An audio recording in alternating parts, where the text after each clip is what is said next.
Hallelujah, യേശുവേ നന്ദി, യേശുവേ സ്തുതി. പ്രിയപ്പെട്ട ദൈവമക്കളെ, അഭിഷേകാഗ്നി ദൈവവചന ശുശ്രൂഷയിലേക്ക് നാം പ്രവേശിക്കുകയാണ്. ഇന്ന് എഴുന്നേറ്റ് നിന്ന് നന്നായിട്ട് ഒരു കീർത്തനം ആലപിച്ച് കർത്താവിനെ നമുക്ക് ആരാധിച്ചുകൊണ്ട് തുടങ്ങാം. കുട്ടികളും മുതിർന്നവരും എല്ലാവരും എഴുന്നേറ്റ് നിൽക്കുക, കൈയടിച്ച് സന്തോഷിച്ച് തുള്ളിച്ചാടി ആരാധിക്കും. കർത്താവിലെന്നും എന്റെ ആശ്രയം, യേശുവേ കർത്തൃസേവയൊന്നാണ് ജീവിതം. കർത്താവിലെന്നും എന്റെ ആശ്രയം, കർത്തൃസേവയൊന്നാണ് ജീവിതം. കഷ്ടമോ നഷ്ടമോ എന്തു വന്നിടിലും കർത്താവിൻ പാദം ചേർന്നു പോകും ഞാൻ. കഷ്ടമോ നഷ്ടമോ എന്തു വന്നിടിലും കർത്താവിൻ പാദം ചേർന്നു പോകും ഞാൻ. പാടി ഞാൻ ആനന്ദത്തോടെ കീർത്തനം ചെയ്തെന്നു പാട്ടുമേശുവേ. ആർത്തുപാടി ഞാൻ ആനന്ദത്തോടെ കീർത്തനം ചെയ്തെന്നു പാട്ടുമേശുവേ. ഇത്ര നല്ല രക്ഷകൻ വേറെയില്ലൊഴി, ഹല്ലേലൂയ പാടും ഞാൻ. ഇത്ര നല്ല രക്ഷകൻ വേറെയില്ലൊഴി, ഹല്ലേലൂയ പാടും ഞാൻ. ഹല്ലേലൂയ. സന്തോഷത്തോടെ ഇടത്തോട്ടും വലത്തോട്ടും നനങ്ങി കുടുംബങ്ങൾ ഒന്നിച്ച്, സമൂഹം ഒന്നിച്ച് ദൈവത്തെ ആരാധിക്കുക. എൻ്റെ യേശു, എൻ്റെ കർത്താവ്, അവനെന്നും എനിക്ക് നല്ലവനാണ്. അവൻ്റെ ചേർന്ന് ഞാൻ ജീവിക്കും. Thank you Lord, thank you Jesus, thank you Holy Spirit. സ്വന്തം ജീവൻ തന്നു രക്ഷകൻ, തള്ളുകില്ല ഏതു ദുഃഖ നാളിലും. തൻ സ്വന്തം ജീവൻ തന്നു രക്ഷകൻ, തള്ളുകില്ല ഏതു ദുഃഖ നാളിലും. തൻ തിരു കൈകളാൽ താങ്ങി നടത്തിടും, തൻ സ്നേഹം ചൊല്ല ഓരോ വാക്കുകൾ. തൻ തിരു കൈകളാൽ താങ്ങി നടത്തിടും, തൻ സ്നേഹം ചൊല്ല ഓരോ വാക്കുകൾ. വലിയ സന്തോഷത്തോടെ പാടി ഞാൻ ആനന്ദത്തോടെ കീർത്തനം ചെയ്തെന്നു പാട്ടുമേശുവേ. പാടി ഞാൻ ആനന്ദത്തോടെ കീർത്തനം ചെയ്തെന്നു പാട്ടുമേശുവേ. ഇത്ര നല്ല രക്ഷകൻ വേറെയില്ലൊഴി, ഹല്ലേലൂയ പാടും ഞാൻ. ഇത്ര നല്ല രക്ഷകൻ വേറെയില്ലൊഴി, ഹല്ലേലൂയ പാടും ഞാൻ. ഹല്ലേലൂയ പാടും ഞാൻ. രണ്ട് കരങ്ങൾ ഉയർത്തി പാടും ഞാൻ. സമൂഹം മുഴുവൻ ഉറക്കെ സ്തുതിക്കുന്നു. Glory, hallelujah.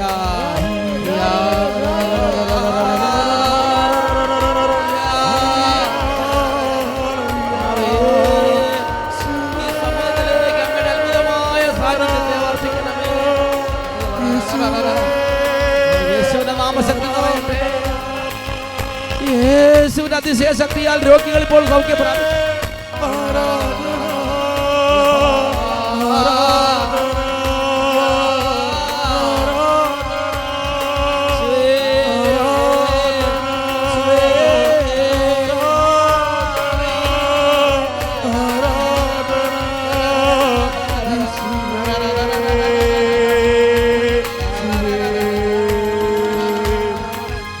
വിശ്വാസത്താൽ ഞാൻ യാത്ര ചെയ്യുമേ, വീട്ടിലെത്തുവോളം ക്രൂശിൻ പാതയിൽ. വിശ്വാസത്താൽ ഞാൻ യാത്ര ചെയ്യുമേ, യേശുവിനെ നോക്കി വീട്ടിലെത്തുവോളം ക്രൂശിൻ പാതയിൽ. വൻതിര പോലൊരു ക്ലേശങ്ങൾ വന്നാൽ വല്ലഭൻ ചൊല്ലി എല്ലാം മാറിടും. വൻതിര പോലൊരു ക്ലേശങ്ങൾ വന്നാൽ വല്ലഭൻ ചൊല്ലി എല്ലാം മാറിടും. പാടി ഞാൻ ആനന്ദത്തോടെ കീർത്തനം ചെയ്തെന്നു വാഴ്ത്തുമേശുവേ. പാടി ഞാൻ ആനന്ദത്തോടെ കീർത്തനം ചെയ്തെന്നു വാഴ്ത്തുമേശുവേ.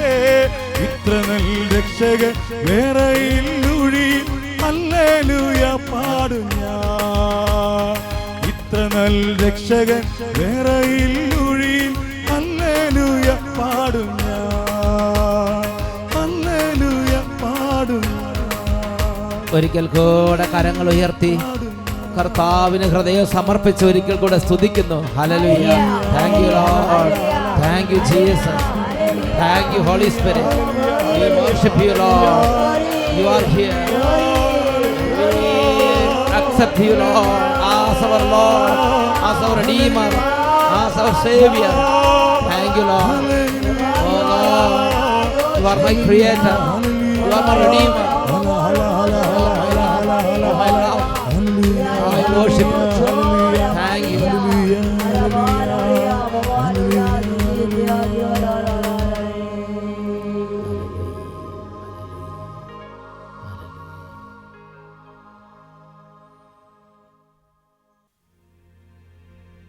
പരിശുദ്ധാത്മാവേ, ഞങ്ങൾ അങ്ങയെ ആരാധിക്കുന്നു.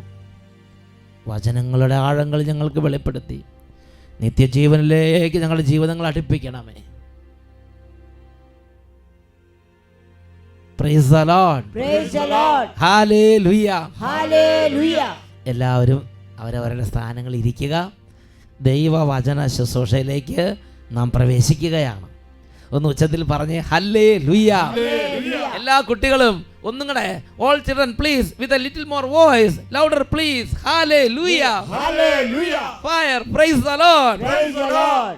പ്രിയപ്പെട്ട സഹോദരങ്ങളെ, ഇന്ന് നാം ചിന്തിക്കുന്നത് നിന്റെ കിരീടം കാത്തു സൂക്ഷിക്കുക. Keep safe your crown. വെളിപാടിൻ്റെ പുസ്തകം 3-ാം അധ്യായം 11-ാം തിരുലിഖിതം. ഞാൻ ഇതാ വേഗം വരുന്നു, ആരും നിന്റെ കിരീടം കവർന്നെടുക്കാതിരിക്കാൻ നിനക്കുള്ളത് കാത്തു സൂക്ഷിക്കുക. Book of Revelation chapter 3 verse 11. I am coming soon. Hold fast to what you have, so that no one may seize your crown. So that no one may seize your crown. പ്രിയപ്പെട്ട ദൈവമക്കളെ, ദൈവത്തിൻ്റെ വചനത്തിലൂടെ ദൈവത്തിൻ്റെ ആത്മാവ് നമുക്ക് വെളിപ്പെടുത്തി തരുന്നതും നമ്മളോട് ആവശ്യപ്പെടുന്നതുമായൊരു കാര്യമുണ്ട്.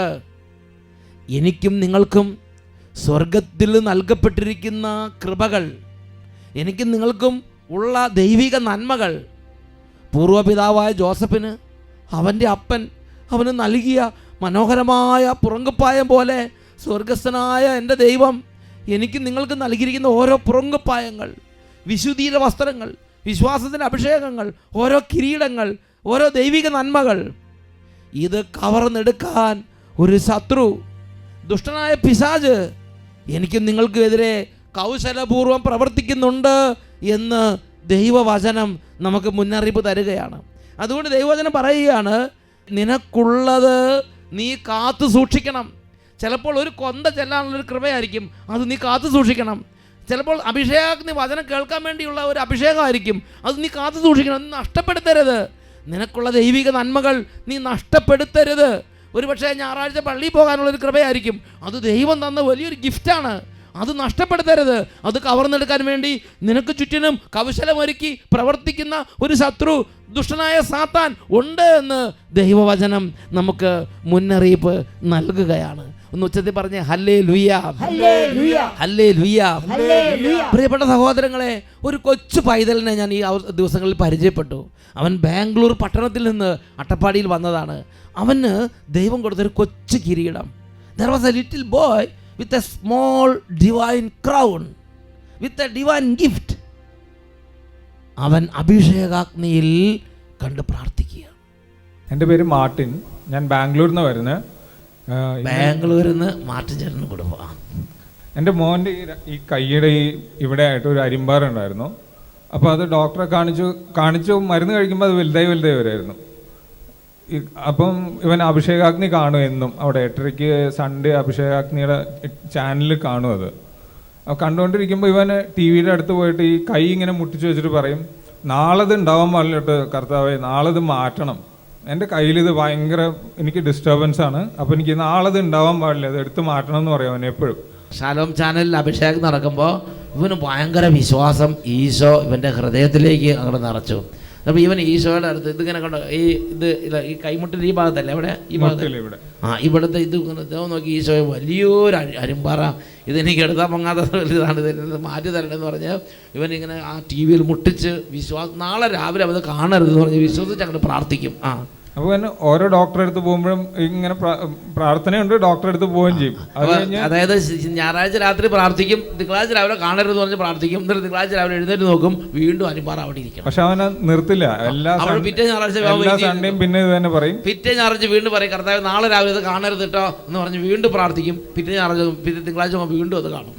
പിന്നെ അങ്ങനെ കുറേ നാള് പ്രാർത്ഥിക്കും. പിന്നെ പക്ഷേ ഇവൻ വിടുന്നില്ല, ഇവൻ്റെ ഒരു സാധനമാണ് അള്ളി പിടിച്ച് നിൽക്കണ, വിടില്ല. പിന്നെ പ്രാർത്ഥിച്ച് പിന്നെ ഈ നഖത്തിന്റെ അവിടെ വരാൻ തുടങ്ങി, അപ്പൊ ഈ പ്രാർത്ഥിച്ചപ്പോ എന്തായി, നഖത്തിന്റെ ഇവിടെ വലുതായി വരുന്നത്, രണ്ടാമത് ഒരെണ്ണം കൂടെ ഉണ്ടായി. അപ്പൊ അഡോറേഷന്റെ സമയത്ത് അച്ഛൻ തുള്ളി ചാടി പ്രാർത്ഥിക്കാൻ പറയുമ്പോ ഇവൻ അവിടെ നിന്ന് ചാടി വീട്ടില് ചാടി പ്രാർത്ഥിക്കുമായിരുന്നു.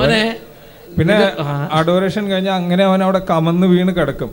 അങ്ങനെ പ്രാർത്ഥിച്ച് ഒരു ദിവസം രാവിലെ മൺഡേ എനിക്ക് നോക്കുമ്പോൾ പാടുപോലും ഇല്ല ഈ കൈമല്, രണ്ട് കയ്യിലും ഇല്ല, ഈ രണ്ടെണ്ണവും മാറിപ്പോയി. ഡോക്ടർമാർക്ക് വരെ കണ്ടുപിടിക്കാൻ പറ്റില്ല അത് എവിടെ വന്നെന്ന്, അതുപോലെ മാറിപ്പോയി. അരിമ്പാറ എവിടെ വന്നതെന്നുള്ള അടയാളം പോലും ഇല്ലാതെ ഒരു ദിവസം ഞായറാഴ്ച പ്രാർത്ഥിച്ചു അല്ലേ, ഞായറാഴ്ച രാത്രി പ്രാർത്ഥിച്ചു, പിറ്റേ ദിവസം നോക്കുമ്പോൾ ഒരു അടയാളം പോലും ഇല്ലാതെ ഇവൻ എങ്ങനെ പ്രാർത്ഥിച്ചു അതേപോലെ ഈശോ അത്ഭുതങ്ങൾ ചെയ്തു. ആ അരിമ്പാറയുടെ ഹാർഡ്നെസ് പോലും ഇല്ല, സോഫ്റ്റ് ആയിട്ട് ഇരിക്കുന്നു എപ്പോഴും കൈ, അത്രയും. ഈവൻ തന്നെ വിളിച്ച് പറയുന്ന റിലേറ്റീവ്സിനൊക്കെ ആ സമയമാകുമ്പോൾ അഭിഷേകാഗ്നി കാണാനായിട്ട് സൺഡേ. അപ്പോൾ നോക്കി, ഞാൻ ആ കുട്ടിയുടെ ആ ഹൃദയത്തിൻ്റെ ബലമാണ് ഓർക്കണത്. അതായത് ഒരു ഞായറാഴ്ച പ്രാർത്ഥിച്ച് നാളെ രാവിലെ കാണരുത് കേട്ടോ എന്ന് പറഞ്ഞ് പ്രാർത്ഥിക്കും, തിങ്കളാഴ്ച വീണ്ടും കാണും. അങ്ങനെ പല ഞായറാഴ്ച പ്രാർത്ഥിച്ചു, പക്ഷേ ഒരു റിസൾട്ടും ഇല്ല. ഇങ്ങനെ വീണ്ടും അരിമ്പാറ അവിടെ ഇരിക്കണം. പിന്നെ കുറച്ച് കഴിഞ്ഞപ്പോൾ കൈയുടെ ഈ വിരലിൻ്റെ ഇടയിൽ വരാൻ തുടങ്ങി അല്ലേ, അതേ കൈ തന്നെ വിരലിൻ്റെ ഇടയിൽ വരാൻ തുടങ്ങി അല്ലേ. എന്നിട്ട് അപ്പോൾ എന്ത് ചെയ്യും, വിശ്വാസം കുറയേണ്ടതാണ്, പക്ഷെ ഇവർ വിശ്വാസം കൂടി. എന്നിട്ട് അവൻ ഒരു ഞായറാഴ്ച കരഞ്ഞുകൊണ്ട് ടി വിയുടെ മുമ്പിൽ ഇങ്ങനെ വിളിച്ചിട്ട് പറഞ്ഞു, കർത്താവെ നാളെ നേരം വെളുക്കുമ്പോൾ കാണരുതെന്ന് സ്ഥിരം പറയണ പ്രാർത്ഥന വീണ്ടും ഈശോയോട് പറഞ്ഞു.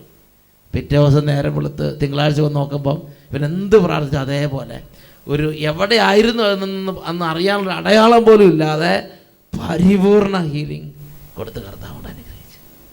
ആ ഒരു ദൈവ പൈതലിന് ദൈവം ഒരു ചെറിയ വിശ്വാസം കൊടുത്തു, ഒരു ചെറിയ ദൈവാനുഭവം കൊടുത്തു, ഒരു ചെറിയ ഹൃദയത്തുറവി കൊടുത്തു ആത്മീയ കാര്യങ്ങളോട്. ആ കുട്ടി അത് നഷ്ടപ്പെടുത്താതെ കാത്തു സൂക്ഷിച്ചു, അവൻ ഉള്ളത് നഷ്ടപ്പെടുത്താതെ കാത്തു സൂക്ഷിച്ചു. അവൻ ഒരാഴ്ച പ്രാർത്ഥിച്ചു നടന്നില്ല, 10 ആഴ്ച പ്രാർത്ഥിച്ചു നടന്നില്ല, ഒരു വർഷം പ്രാർത്ഥിച്ചു നടന്നില്ല. അതൊന്നും അവൻ്റെ ഹൃദയത്തിൽ ദൈവം കൊടുത്ത് നഷ്ടപ്പെടുത്തി ഇടവരുത്തിയില്ല. അവൻ പറഞ്ഞു ദൈവമുണ്ട്, ദൈവം ഇത് കേൾക്കും, ദൈവം ഇത് കാണുന്നുണ്ട്. അവൻ്റെ ഹൃദയത്തിൽ അവൻ പ്രതീക്ഷ കൂട്ടി, അവൻ്റെ ഹൃദയത്തിൽ അവൻ പ്രത്യാശ വർദ്ധിപ്പിച്ചു, അവൻ്റെ ഹൃദയത്തിൽ ആശ്രയം കൂട്ടി, അവൻ്റെ ഹൃദയത്തിൽ സ്നേഹം കൂട്ടി. ഉള്ളതിനെ നഷ്ടപ്പെടുത്താതെ കാത്തു സൂക്ഷിച്ച ഒരു കുഞ്ഞ് പൈതലിൻ്റെ അനുഭവമാണ് നമ്മളിപ്പോൾ കണ്ടത്. ഒരു നാൾ ദൈവം അവൻ്റെ വിശ്വാസം കണ്ട് ഇടപെട്ടു. പ്രിയപ്പെട്ട മക്കളെ, ഒരുപാട് പേര് ചിലപ്പോൾ എന്നോട് പറഞ്ഞു കേട്ടിട്ടുണ്ട്, സന്ധ്യാപ്രാർത്ഥന നിർത്തി, കാരണം സ്ഥിരം ചെല്ലി ഒരനുഭവം ഇല്ല. നന്മ നിറഞ്ഞ മറിയുമേ കൊന്ത നിർത്തി, സ്ഥിരം നന്മ നിറഞ്ഞ മറിയുമേ എന്ന് ചൊല്ലി ഒരനുഭവമില്ല. അപ്പോൾ പിശാച് വരും, എന്നിങ്ങനെ സ്ഥിരം ഇങ്ങനെ കുറേ ചൊല്ലിക്കൂട്ടിയിട്ട് എന്താ കാര്യം? ഒരൊറ്റ തവണയാണെങ്കിൽ മനസ്സ് ഉറപ്പിച്ച് ദൈവത്തെ ഓർത്ത് ഒരു തവണ ചെല്ലാൻ പറ്റും, അത് മതി. ദൈവമേ എന്നൊന്ന് വിളിച്ചാൽ മാത്രം മതി. നമുക്ക് ദൈവം തന്ന സന്ധ്യാപ്രാർത്ഥന, നമുക്ക് ദൈവം തന്ന ഞായറാഴ്ചയുള്ള കുർബാന, പള്ളിയിലുള്ള ബലിയർപ്പണങ്ങൾ, നമുക്ക് കുടുംബത്തിൽ പാരമ്പര്യമായി തന്ന ദൈവികമായ പ്രാർത്ഥനാ രീതികൾ, കുരിശിൻ്റെ വഴി പ്രാർത്ഥന, ഇങ്ങനെയുള്ളത് അനുഭവമില്ല, നമുക്കൊരു അനുഭവം കിട്ടുന്നില്ല, പ്രാർത്ഥിച്ചിട്ട് ദൈവത്തെ കാണുന്നില്ല എന്നുള്ള ഒരു പ്രത്യേക ഒരു കൗശലം സാത്താൻ പ്രയോഗിച്ച് നമ്മളിൽ നിന്നും അത് കവർന്നെടുത്തുകൊണ്ട് പോകും എന്ന് ഞാനും നിങ്ങൾ തിരിച്ചറിയണം. ഉച്ചത്തിൽ പറഞ്ഞേ ഹല്ലേലൂയ. പ്രിയപ്പെട്ട സഹോദരങ്ങളെ, ഒരു ധ്യാനം കൂടാൻ പോകാൻ ആഗ്രഹം തോന്നുന്നത് ദൈവം ഒരു ഗിഫ്റ്റ് തന്നതാണ്. പള്ളിയിൽ കുർബാനയ്ക്ക് പോകാൻ തോന്നുന്നത് ദൈവം ഒരു ഗിഫ്റ്റ് തന്നതാണ്. കുമ്പസാരിക്കാൻ തോന്നുന്നത് ദൈവത്തിൻ്റെ ഒരു അനുഗ്രഹമാണ്. അല്ലെങ്കിൽ ധ്യാനത്തിൽ അഭിഷേകാഗ്നി ഷാലോം ചാനൽ തുറന്ന് അത് കേൾക്കണം എന്ന് തോന്നുന്നത് ഒരു ദൈവീക വരം നമ്മുടെ ഉള്ളിലേക്ക് ദൈവം തന്നതുകൊണ്ടാണ് അങ്ങനെ തോന്നുന്നത്. അപ്പം തന്നെ അതിനെതിരെ അരൂപി പ്രവർത്തിക്കുന്നത് ഞാൻ നിങ്ങൾ മനസ്സിലാക്കണം. ഇത് തന്നെ കണ്ടുകൊണ്ടിരുന്നത് എന്താ കാര്യം? നിങ്ങൾക്ക് വേറെ ചാനലും കാണണ്ടേ? എന്നും പള്ളിയിൽ പോയിട്ട് എന്താ കാര്യം? മാസത്തിൽ ഒന്നൊക്കെ പിക്നിക്കിന് പോയിക്കൂടെ? എന്നും ഇങ്ങനെ സന്ധ്യാപ്രാർത്ഥന കാര്യം? ഇത് നല്ല പ്രോഗ്രാമുണ്ട്, ഇന്ന് ആ പ്രോഗ്രാം കണ്ടിട്ട് പ്രാർത്ഥിച്ചാൽ പോരെ? ഇങ്ങനെ ഓരോ കൗശലങ്ങൾ പ്രയോഗിച്ച് പ്രിയപ്പെട്ട ദൈവമക്കളെ, നമുക്ക് ദൈവം തന്ന നല്ല നല്ല ദൈവിക ദാനങ്ങൾ സാത്താൻ കവർന്നെടുക്കും. അതുകൊണ്ട് വെളിപാടിൻ്റെ പുസ്തകം 3-ാം അധ്യായം 11-ാം വാക്യത്തിൽ ദൈവവചനത്തിലൂടെ ദൈവത്തിൻ്റെ ആത്മാവ് നമ്മളെ പഠിപ്പിക്കുകയാണ്, I am coming soon, hold fast what you have so that no one may seize your crown. നിനക്കുള്ളത് നീ കാത്തു സൂക്ഷിക്കുക, നിനക്കുള്ള കിരീടം കവർന്നെടുക്കാൻ നീ ആരെയും അനുവദിക്കരുത്. കൊരിന്ത്യൻകാർക്കെഴുതിയ 2-ാം ലേഖനം 2-ാം അധ്യായം 11-ാം തിരുലിഖിതം, അവിടെ നമ്മൾ വായിക്കുന്നത് ഇങ്ങനെയാണ്, ഇത് സാത്താൻ നമ്മെ കബളിപ്പിക്കാതിരിക്കേണ്ടതിനാണ്, അവൻ്റെ തന്ത്രങ്ങളെപ്പറ്റി നിങ്ങൾ അജ്ഞരല്ലല്ലോ. 2 Corinthians chapter 2 verse 11. And we do this so that we may not be outwitted by Satan, for we are not ignorant of his designs. We are not ignorant of his plans. സാത്താന് നമ്മെക്കുറിച്ചൊരു പ്ലാനുണ്ട്. സാത്താൻ നമ്മളെക്കുറിച്ച് കുരുക്കുകൾ ഒരുക്കുന്നുണ്ട്. അതിൻ്റെ പ്രധാനപ്പെട്ടൊരു മേഖല നമ്മുടെ ജീവിതത്തിലേക്ക് ദൈവാനുഗ്രഹം വരുന്ന എല്ലാ ദൈവീക കാര്യങ്ങളും നമ്മുടെ ഹൃദയത്തിൽ നിന്നും പറിച്ച് കളയണം. നമ്മുടെ ജീവിതത്തിൽ നിന്നും അത് തുടച്ചു മാറ്റണം. ദൈവം ഇല്ലാത്തവരായി എന്നെ നിങ്ങളെ മാറ്റണം. പ്രാർത്ഥന ഇല്ലാത്തവരായി എന്നെ നിങ്ങളെ മാറ്റണം. വചനം ഇല്ലാത്തവരായി എന്നെ നിങ്ങൾ മാറ്റണം. ധ്യാനിക്കാൻ പോകാത്തവരായി എന്നെ നിങ്ങളെ മാറ്റണം. ഇതിനുവേണ്ടി ഒരുപാട് ചിന്തകൾ നമ്മുടെ ഹൃദയത്തിലേക്ക് വിതയ്ക്കും. ഷൈനി എന്ന് പറഞ്ഞൊരു സഹോദരി കൊല്ലത്തുനിന്ന് വന്നപ്പോൾ ഒരു അനുഭവം പറഞ്ഞ് ഓർമ്മിക്കുകയാണ്. കുറേ മാസങ്ങൾ 5-6 മാസം ആ സഹോദരി വന്നു. അപ്പോൾ ഒരു അനുഭവം കിട്ടുന്നില്ല. നിരാശ കൊടുത്തു പിശാച്. എന്നിട്ട് പറഞ്ഞു, എന്തിനാ എങ്ങനെ പോണേ, എന്തിനാ എങ്ങനെ പ്രാർത്ഥിക്കണേ, എൻ്റെ പ്രാർത്ഥന ദൈവം കേൾക്കണില്ലല്ലോ. എൻ്റെ പേര് ഷൈനി, ഞാൻ കൊല്ലത്തു നിന്നാണ് വരുന്നത്. അഭിഷേകാഗ്നിയുടെ പരിപാടി എല്ലാ ഞായറാഴ്ചയും 8:30 മണിക്ക് ഞാൻ TV-യിൽ കാണുമായിരുന്നു. കോവിൽത്തോട്ടത്ത് അച്ഛൻ്റെ ധ്യാനം നടന്നപ്പോൾ 5 ദിവസം പങ്കെടുക്കാൻ എനിക്ക് സാധിച്ചു. അതിലൂടെയാണ് ഈ കുരിശിൻ്റെ അത്ഭുതത്തെക്കുറിച്ചും മാതാവിൻ്റെ ഗ്രോട്ടോയിലെ കാര്യവുമെല്ലാം അവിടെ നിന്ന് അറിയാം. മലയിലെ കുരിശിനെ കുറിച്ചും മലയിലെ മാതാവിനെ കുറിച്ചും അങ്ങനെയാണ് ഇവർ അറിഞ്ഞത് അല്ലേ? എന്ന് പറഞ്ഞു. ഞാനും 2-3 ചേച്ചിമാരുമായിട്ടാണ് കോവിൽത്തോട്ടത്ത് ധ്യാനത്തിന് പോയത്. തിരിച്ചു വന്നപ്പോൾ ഞാൻ അന്ന് രാത്രി ചേച്ചിയെ വിളിച്ചിട്ട് പറഞ്ഞു, ചേച്ചി ആ മാതാവിനെയും ആ ഗ്രോട്ടോ കുരിശും നമുക്കൊന്ന് പോയി കാണണ്ടേ എന്ന് ചോദിച്ചു. ചേച്ചി പറഞ്ഞു, ഷൈനി എനിക്കും അത് തന്നെയാണ് തോന്നുന്നത്, നമുക്ക് അടുത്ത മാസം വണ്ടി വിടാം എന്ന് പറഞ്ഞു. അങ്ങനെ ഹെലൻ ചേച്ചി വണ്ടി ഒരുക്കുകയും ഞങ്ങൾ വരികയും ചെയ്തു. ഞാനിത് 6-ാം മാസമാണ്. ദൈവമേ, ബസ്സാണോ? അല്ല, വലിയ ബസ്, 50 പേര്. 50 പേരാ കൊള്ളുന്ന വലിയൊരു ബസ്സാണ് കൊല്ലത്തുനിന്ന് ഇങ്ങോട്ട് ഇട്ടിരിക്കുന്നത്. നോക്ക്, ദൈവം വിളിച്ച വഴി കണ്ടോ. എൻ്റെ ജീവിത പങ്കാളി വിദേശത്താണ്. തൊഴിൽ തടസ്സങ്ങൾ, സാമ്പത്തിക തകർച്ചകൾ, ആകപ്പാടെയുള്ള ഒരു അവസ്ഥയിലാണ് ഞാൻ ഈ മല ചവിട്ടുന്നത്. ആദ്യത്തെ മാസം വന്നു, വളരെ നിരാശയായി. ചേച്ചി എൻ്റെ അടുത്ത് പറഞ്ഞു, മല ചവിട്ടിയതല്ലേ, അനുഗ്രഹം കൊണ്ട് തന്നെ നമ്മളിവിടെ നിന്ന് പോകും. അങ്ങനെ ഇരിക്കെ മൂത്ത മകൻ B.Tech കഴിഞ്ഞു. ഏപ്രിൽ മാസം എല്ലാവരും പറഞ്ഞു 8 സപ്ലി ഉണ്ടവന്. എല്ലാവരും പറഞ്ഞു, ഓൾ പാസ് മേടിച്ചവർ പോലും എൻജിനീയറിങ് കഴിഞ്ഞ് ജോലിക്ക് തിരക്കി നടക്കുന്നു. എവിടെ നിന്നാ ജോലി കിട്ടുന്നതെന്ന് ഞാൻ പറഞ്ഞു. നല്ല റാങ്ക് വാങ്ങിയവർ തന്നെ ജോലിയില്ലാതെ പലരെ ഞാൻ കണ്ടിട്ടുണ്ട്. അപ്പോൾ 8 സപ്ലി എന്ന് പറഞ്ഞാൽ ആകെ 10 വിഷയം ഉണ്ടാവുള്ളൂ. ഒരു 8 സപ്ലി. ഓഗസ്റ്റ് മാസം അച്ഛൻ്റെ അടുത്ത് പാസ്പോർട്ട്, 2 പേരുടെയും പാസ്പോർട്ട് ഞാൻ എടുത്തു. ഈ തകർച്ചകളൊന്നും ഞാൻ വകവയ്ക്കാതെ പാസ്പോർട്ട് എടുത്തു. അച്ഛൻ്റെ കയ്യിൽ കൊണ്ടുവന്ന് കൊടുത്തപ്പോൾ അച്ഛൻ പറഞ്ഞു, എല്ലാം ശരിയാകും. ഞാൻ പ്രതീക്ഷിച്ചത് അച്ഛൻ ഒത്തിരിയും പാസ്പോർട്ട് വെച്ച് സ്തുതിച്ച് പ്രാർത്ഥിക്കും. ആ ഇടയ്ക്കാണ് ഇലക്ഷൻ നടന്നത്. LDFൻ്റെ ഒരു സംസാരം, എല്ലാം ശരിയാകും. എൻ്റെ മനസ്സിൽ അതാണ് വന്നത് ഏറ്റവും എളുപ്പം. ഓഗസ്റ്റ് മാസം ഞാൻ ഈ പാസ്പോർട്ട് അച്ഛൻ്റെ കയ്യിൽ കൊടുത്തു. തിരക്ക് പിടിച്ച സമയം അച്ഛൻ എൻ്റെ കയ്യിൽ തിരിച്ചു തന്നു. പിറ്റേന്ന് എൻ്റെ മകനൊരു ഇൻ്റർവ്യൂവിന് പോവുകയും, പിറ്റേന്ന് 8 സപ്ലി പിറ്റേന്ന് ഇൻ്റർവ്യൂവിന് പോകുകയും, ഇൻ്റർവ്യൂവിന് ആദ്യം ട്രെയിനിങ് ആണ് എല്ലാവർക്കും കിട്ടുന്നത്. എൻ്റെ മകൻ ഇൻ്റർവ്യൂവിന് പോയപ്പോൾ അവിടെ നിന്ന് ഒരു സ്ഥാനമുണ്ടായിരുന്ന ആൾ തന്നെ ഒഴിയുകയും ഓപ്പറേഷൻ മെയിൻ്റനൻസ് എഞ്ചിനീയറായിട്ട് അവൻ ആ ഓഫീസിൽ ജോലി കിട്ടുകയും ഡയറക്റ്റായിട്ട് കർത്താവ് അവിടെ കൊണ്ടേ ആക്കി. വീണ്ടും ഡിപ്ലോമ പഠിച്ചിറങ്ങിയ മകൻ അവനും അരിയർ 2 എണ്ണമുണ്ട്. നാഗർകോവിൽ അടുത്ത മകന്റെ കാര്യം പറയണത്. നാഗർകോവിലിൽ നിന്ന് അവൻ പഠിച്ചു, പാസ്പോർട്ട് കയ്യിൽ കൊടുത്തു. അവൻ ഇത്തിരി കൂട്ടുകാരുമായിട്ട് ഇടപാടുണ്ട്, കറക്കങ്ങൾ. അപ്പോൾ ഞാൻ ഈശോയെടുത്ത് പറഞ്ഞു, ഇത് ഏതെല്ലാം മേഖല തിരിച്ചു വിടണമെന്ന് എൻ്റെ കൽക്കുരിശിലെ അപ്പൻ അറിയാം. അവന് ഖത്തറിന്ന് വിസ വന്നു.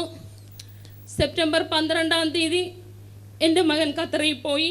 രണ്ടാമത്തെ മകൻ അവൻ പഠിച്ച ജോലി തന്നെ കിട്ടി, ഖത്തറിൽ നല്ല ശമ്പളത്തോടെ. കുരിശിന്റെ തിരുനാൾ ദിവസം സെപ്റ്റംബർ 14-ാം തീയതി അവൻ ജോലിക്ക് പ്രവേശിച്ചു. യേശുവേ, നോക്ക്, മലയിൽ ഒരു കുരിശുണ്ടെന്നും ഇവിടെ വരുന്നവരെ ഞാൻ കാണുന്നുണ്ടെന്നും കുരിശിൽ മരിച്ച യേശു വെളിപ്പെടുത്തിയ ദിവസമാണത്. സാമ്പത്തികമായ ബുദ്ധിമുട്ടുകൾ വന്ന് കേബിൾ TV കട്ടാക്കേണ്ട സമയത്ത് ഞായറാഴ്ച രാത്രി 8:30 മണിക്ക് അച്ഛൻ്റെ ശുശ്രൂഷ നടക്കുമ്പോൾ എൻ്റെ TV ബ്ലാങ്ക് ആയിട്ട് കിടക്കും. ഞാൻ അതിനു മുമ്പിൽ കസേരയിട്ടിരിക്കും. ദൈവമേ, പൈസ അടയ്ക്കാനില്ലാതെ കേബിൾ കട്ടാക്കിയിട്ട് ഇന്നാലും ഈ ചേച്ചി വിശ്വാസത്തോടെ 8:30 TV ഓണാക്കി വെക്കും. ഒന്നുമില്ല, TV മാത്രം പിന്നെ നോക്കിയിരിക്കും. ഈ 6 മാസം കൊണ്ട് എനിക്ക് ഒത്തിരി അസ്വസ്ഥതകൾ ഉണ്ടായിരുന്നു. ആ ഫോൺ കോളുകളെല്ലാം എന്നിൽ നിന്ന് ഒഴിഞ്ഞു. ശരിക്കും പറഞ്ഞാൽ ഒരുപാട് അനുഗ്രഹങ്ങൾ, എന്ന് പറഞ്ഞാൽ പറയാൻ പറ്റാത്തത്ര അനുഗ്രഹങ്ങൾ കർത്താവ് അങ്ങോട്ട് കൊടുത്തു. നോക്കി ഇവർ ചേച്ചി പറഞ്ഞുകൊണ്ട് നമ്മൾ മല ചവിട്ടിയിട്ട് അനുഗ്രഹം കൊണ്ട് അല്ലാതെ ഇനി ഇറങ്ങിയാലെന്ന് പറഞ്ഞു. അപ്പോൾ ഈ ചേച്ചിക്ക് സങ്കടം, നമ്മൾ ഇല്ലാത്ത സമയത്ത് പൈസ ഉണ്ടാക്കി വന്നിട്ട് ഇപ്പം എന്തായി, എല്ലാം ശരിയാവും. എന്ത് ചെയ്തു? മറ്റേ ചേച്ചി പറഞ്ഞു, ഇല്ല, നമ്മൾ മല ചവിട്ടിയെങ്കിൽ ആ കുരിശിൽ നിന്ന് അനുഗ്രഹമായിട്ടേ പോകുള്ളൂ എന്ന് പറഞ്ഞു. അതേമാതിരി എല്ലാം ഈശോ അനുഗ്രഹിച്ച് നേരെയാക്കുന്നൊരു അനുഭവമാണ് പിന്നെയുണ്ട് അല്ലേ. പ്രിയപ്പെട്ട സഹോദരങ്ങളെ, നിങ്ങളൊന്ന് ചിന്തിക്കുക. ആ ഒരു കുടുംബത്തെ രക്ഷിക്കാൻ, ആ കുടുംബത്തിൻ്റെ സങ്കടമായിട്ട് ആ കുടുംബം വന്ന് ആ അച്ഛൻ പറഞ്ഞു, എല്ലാം ശരിയാവും, വേഗം പൊക്കോ, എല്ലാം ശരിയാവും, ഒരു 1/2 മിനിറ്റ്. പക്ഷേ ദൈവത്തിൻ്റെ ഒരു വചനം, ദൈവത്തിൻ്റെ ഒരു അനുഗ്രഹം ആ വൈദികൻ്റെ അധരങ്ങളിലൂടെ ആ ഭവനത്തിന് കർത്താവ് നൽകിയ അതേ ക്ഷണത്തിൽ സാത്താൻ ഉടനെ ഇടപെട്ടു. സാത്താൻ എന്താ പറയണത്? അതൊക്കെ അങ്ങനെ അച്ഛന്മാർ പറയും, അങ്ങനെ ഇതിപ്പോൾ ഇങ്ങനെ പറയുമ്പോഴേക്കും എൻ്റെ കുടുംബം നേരെയാവുമോ? അപ്പോഴേക്കും ഓരോ പരസ്യങ്ങൾ ഓർമ്മ വരിക. ഒരു വൈദികം പറയുമ്പോൾ ഈ പീഡ ഉണ്ടാവുമെന്ന് മനസ്സിലാക്കണ്ടേ? അതുകൊണ്ടാണ് ഈശോ പറഞ്ഞത്, വിതക്കാരൻ വിതച്ചു, ചിലത് വഴിയരികിൽ വീണു, സാത്താൻ വന്ന് അത് കൊത്തിപ്പെറുക്കി കൊണ്ടുപോയി. മക്കളെ, ഒരു കാര്യം ഞാൻ നിങ്ങളോട് പറയാം, നിങ്ങൾ എന്താണോ നിങ്ങൾ മുറുകെ പിടിക്കാത്തത് അതെല്ലാം സാത്താൻ കൊത്തിക്കൊണ്ടു പോകും. കൊത്തിപ്പെറുക്കി കൊണ്ടുപോകുന്ന സാത്താൻ വരുമെന്ന് യേശു പഠിപ്പിച്ചിട്ടില്ലേ? വഴിയരികിൽ വീണ വിത്തിൻ്റെ കാര്യം നിങ്ങൾ ഓർമ്മിക്കണം. If you do not hold fast what you have, Satan will rob away what divine gifts you have. നിങ്ങളുടെ ഉള്ളിലുള്ള ദൈവിക നന്മകൾ സാത്താൻ വന്ന്, there is a robber, there is a thief, he will come and he will take away all divine gifts.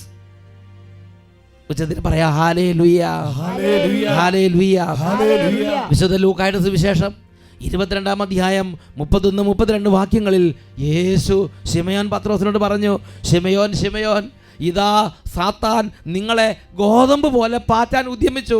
എന്നാൽ നിന്റെ വിശ്വാസം ക്ഷയിക്കാതിരിക്കാൻ ഞാൻ നിനക്ക് വേണ്ടി പ്രാർത്ഥിച്ചു. നീ തിരിച്ചു വന്ന് നിന്റെ സഹോദരരെ ശക്തിപ്പെടുത്തണം. Luke chapter 22 verses 31 and 32. പ്രിയപ്പെട്ട സഹോദരങ്ങളെ, നമ്മൾ എന്ത് നിലപാടാണ് ഈ കാര്യത്തിൽ എടുക്കേണ്ടത് എന്ന് ദൈവവചനം ദാനിയേൽ പുസ്തകം 3-ാം അധ്യായം 16 തൊട്ട് 18 വരെ വാക്യങ്ങൾ പറയുന്നുണ്ട്. Book of Daniel chapter 3 verses 16 to 18. ഇങ്ങനെയുള്ള തകർച്ചകളിൽ നമ്മൾ എന്ത് നിലപാടാണ് എടുക്കേണ്ടത്? ഞാൻ പ്രാർത്ഥിച്ച് പ്രാർത്ഥന കേൾക്കുന്നില്ല, ഞാൻ പള്ളിയിൽ പോയിട്ട് എനിക്കൊരു അനുഗ്രഹം കിട്ടുന്നില്ല, ഞാൻ പ്രാർത്ഥിക്കും എൻ്റെ ദൈവത്തിന് ഇഷ്ടമല്ലാത്തതുകൊണ്ട് എൻ്റെ പ്രാർത്ഥന കേൾക്കുന്നില്ല.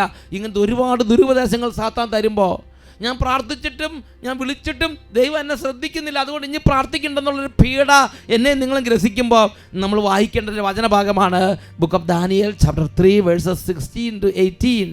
അവിടെ 3 ബാലന്മാർ നെബൂഖദ്നേസർ രാജാവിനോട് പറയുകയാണ്, അല്ലയോ നെബൂഖദ്നേസർ രാജാവേ, ഞങ്ങളുടെ ദൈവം ഞങ്ങളുടെ പ്രാർത്ഥന കേട്ട് ഞങ്ങളെ ഈ അഗ്നികുണ്ഡത്തിൽ രക്ഷിച്ചില്ലെങ്കിൽ പോലും നീ പറയുന്ന ദേവന്മാരെ ഞങ്ങൾ ആരാധിക്കുകയില്ല എന്ന് ആ ദേവദാസന്മാർ വെളിപ്പെടുത്തുകയാണ്. Book of Daniel chapter 3 verses 16 to 18. Shadrach, Meshach and Abednego answered the king, O Nebuchadnezzar, we have no need to present a defense to you in this matter. If our God whom we serve is able to deliver us from the furnace of the blazing fire and out of your hand, O King, let him deliver us.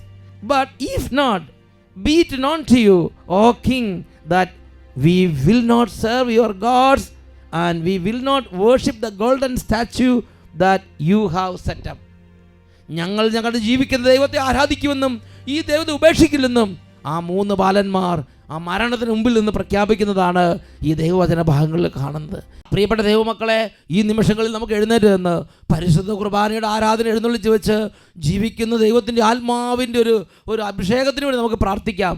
കർത്താവിൻ്റെ സന്നിധിയിൽ ഒരിക്കലും പുറകോട്ട് പോകാതെ ദൈവം തന്നത് വർദ്ധിപ്പിച്ച് 5 താലന്ത് കിട്ടിയത് 10 താലന്താക്കി യജമാനൻ്റെ സന്തോഷത്തിലേക്ക് പ്രവേശിച്ച ആ നല്ല വൃത്തിരെ പോലെ ആത്മീയ കാര്യങ്ങളിൽ വർദ്ധിപ്പിച്ച് പോകുന്ന ഒരു ജീവിതത്തിന് വേണ്ടി പരിശുദ്ധാത്മാവിൻ്റെ സഹായം ഇപ്പോൾ നമുക്ക് വിളിച്ച് പ്രാർത്ഥിക്കാം.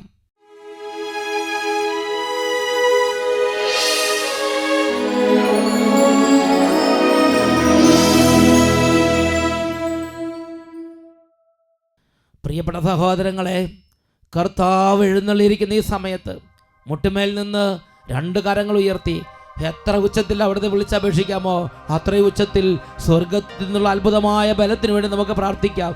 കരങ്ങൾ ഉയർത്തി ഉച്ചത്തിൽ വിളിക്കുന്നു, ഹല്ലേലൂയ ഹല്ലേലൂയ ഹല്ലേലൂയ, യേശുവേ യേശുവേ യേശുവേ. ആകാശം പിളർന്ന് കരങ്ങൾ ഉയർത്തി ഉച്ചത്തിൽ വിളിക്കുന്നു, യേശുവേ. ഇപ്പോൾ സ്പർശിക്കണമേ, ഇപ്പോൾ തുടരണമേ, യേശുവേ യേശുവേ യേശുവേ. സ്പർശിക്കണമേ.